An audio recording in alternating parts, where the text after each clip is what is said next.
राधे राधे। आज आप सबको एक बहुत ही प्यारा सा घटना, जो सत्य घटना है, आपको मैं श्रवण कराऊंगा।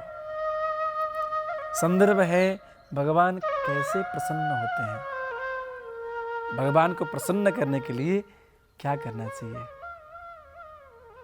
हर किसी के मन में यह प्रश्न रहता है कि भगवान आखिर कैसे प्रसन्न होते हैं। तो एक सत्य घटना, बिल्कुल सत्य घटना आज मैं आपको श्रवण कराऊंगा। अभी तक भी आपने हमारे YouTube चैनल को सब्सक्राइब नहीं किया है तो तुरंत सब्सक्राइब कीजिएगा। और कहाँ से देख रहे हैं कमेंट सेक्शन में जा कर के कमेंट करें।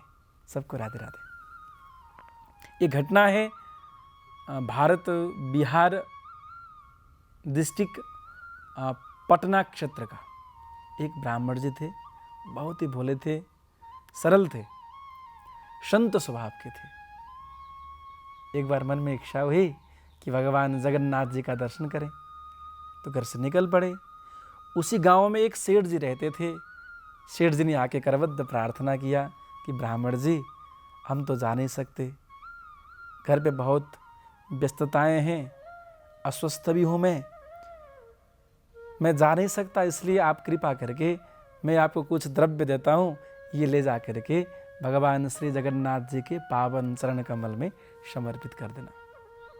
ऐसा कह करके सेठ जी ने ब्राह्मण जी को 100 रुपये हाथ में थमा दिए।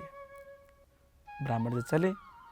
सदियों पुरानी घटना है ये, 100 साल हो गए।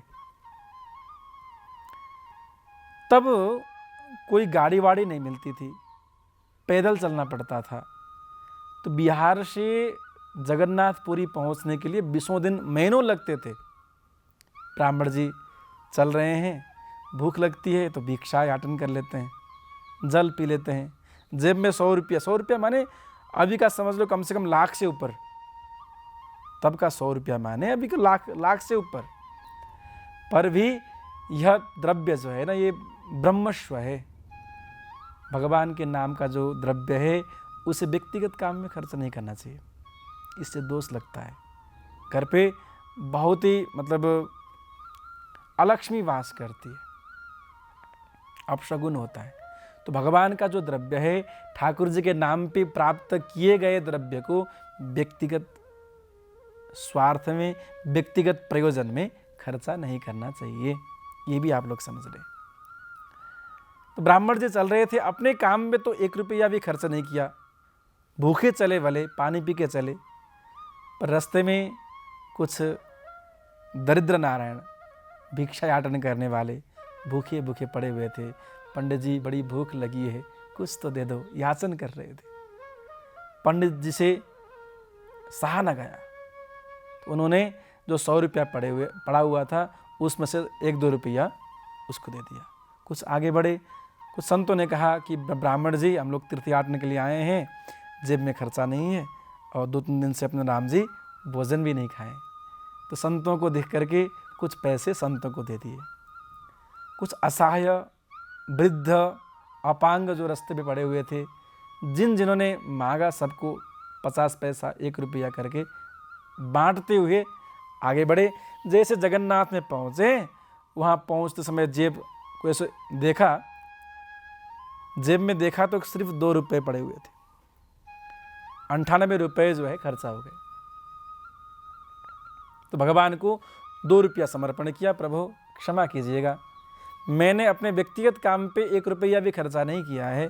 जो भी खर्चा हुआ सब रास्ते में असहाय, दरिद्र, अशक्त, भूखे, नंगे जो लोग थे, उनके लिए मैंने खर्चा किया है। वापस आ गए। जैसे घर पे वापस जिस दिन घर पहुंचे, उसी दिन रात सपने में उन सेठ को ठाकुर जी ने दर्शन दिया और सपने में कहा, सेठ जी, आपने जो 98 रुपये जो भेजे थे वो मुझे प्राप्त हो गए। मेरी सेवा में आपने जो समर्पण किया वो 98 रुपये मुझे प्राप्त हो गए। सेठ जी सुबह जग करके सोचते हैं कि भाई मैंने तो 100 रुपये भेजे थे, पंडित जी ने 98 रुपये क्यों चढ़ाए। हो सकता है रास्ते में कुछ खर्चा हो गया होगा, कोई समस्या आ गई होगी, इसलिए ब्राह्मण जी ने खर्चा किया होगा। जो भी हो, चलो जल प्रसाद लेने के लिए ब्राह्मण के यहाँ चलते हैं। सेठ जी ब्राह्मण जी के यहाँ आए और आके शुरू में ही कहा, ब्राह्मण जी कैसे हो, ठीक हो? आराम से आ गए, सकुशल आ गए, पर आपने 1-2 रुपये कहाँ खर्चा किया आपने? आज रात सपने में ठाकुर जी आए थे और ठाकुर जी ने मुझसे कहा कि 98 रुपये मुझे प्राप्त हो गए, 2 रुपया आपने कहाँ खर्चा किया? तो पंडित जी ने कहा, देखिए सेठ जी, दरअसल बात यह है, भगवान को सिर्फ मैंने 2 रुपये ही चढ़ाए हैं, 98 रुपये जो है ना, वो मैंने रस्तों पे खर्चा किया है।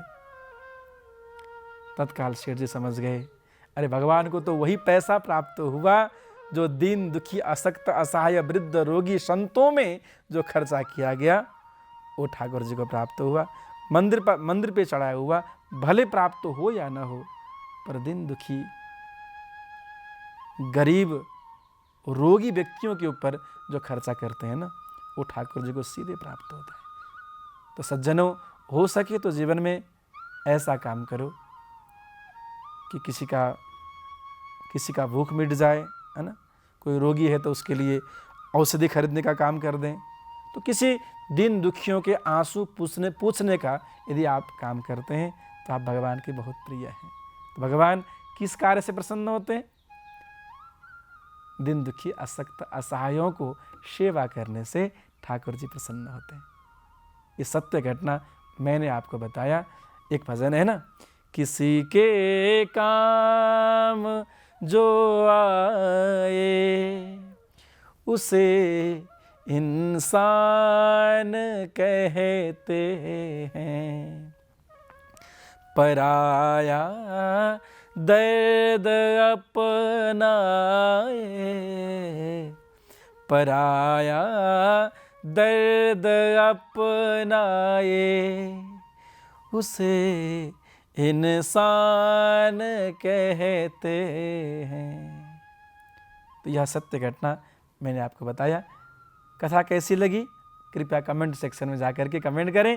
अभी तक भी आपने हमारे YouTube को सब्सक्राइब नहीं किया है तो कृपया सब्सक्राइब करें। आज के लिए विदा मांगते हैं। कल फिर नए कथा दृष्टांत के साथ में आपके बीच में उपस्थित होऊंगा। जय श्री राधे, जय श्री कृष्ण। राधे राधे। नित्य नए नए भजन प्रवचन श्रवण करने के लिए सब्सक्राइब करें हमारे YouTube चैनल हिंदी भजन और दीप टीवी हिंदी को। दिए गए लाल बटन और घंटी को दबाएं और बने हमारे खास परिवार। आप और आपके परिवार को भगवान की कृपा सदैव मिलती रहे। राधे राधे।